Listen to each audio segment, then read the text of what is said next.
Another thing you want to make sure of is that the throttle's not stuck open. Okay, that's going all the way back to off, so that's fine.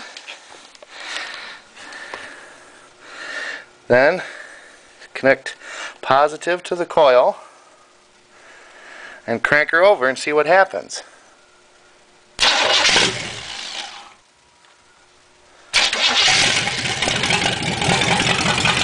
And there you go.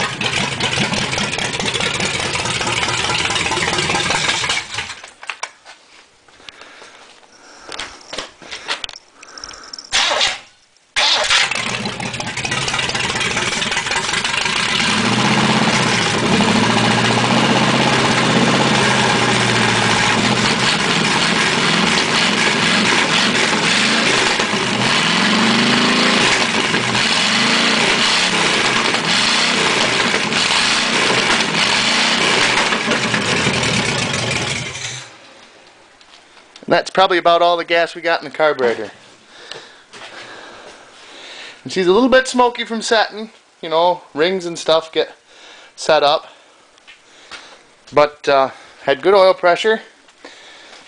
And you see how easily that started because we filled the bowl of the carburetor.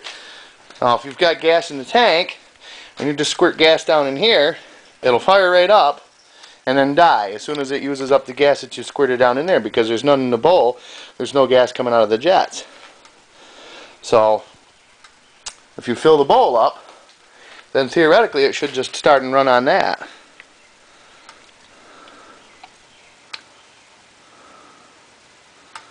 So we'll do it one more time.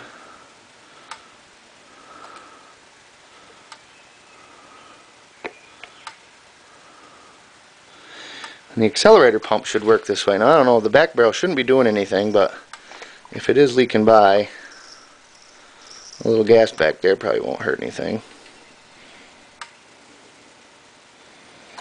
Now on a 4-barrel, most of the time it runs off the front 2 barrels, and that's where your idle circuit is. And the back 2 barrels are what kick in when you give her throttle. Something I should have mentioned too about the oil pressure. If your car has an oil pressure idiot light, don't trust that for oil pressure. That's only about 3 to 5 pounds that light will go out.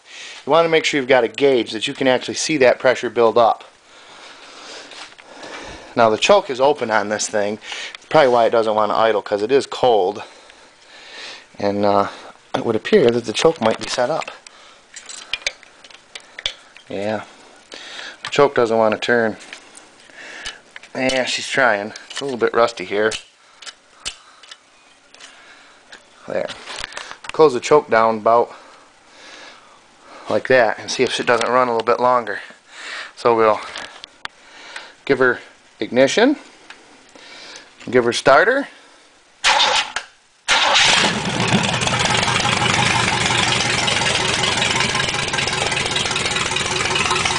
Got about 32 pounds of oil pressure.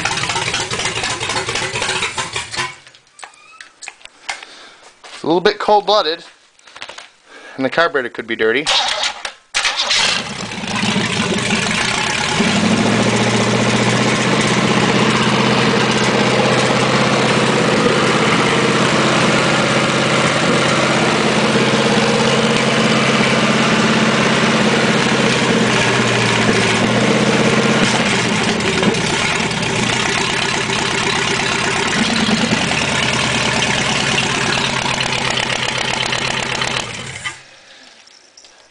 And that's how you start an engine that's been sitting a while. That's how I do it. It's probably 15 different ways to do it, and everybody's going to comment and bitch about the way I did it. Oh, you revved it up, blah, blah, blah. Well, this hasn't been sitting that long.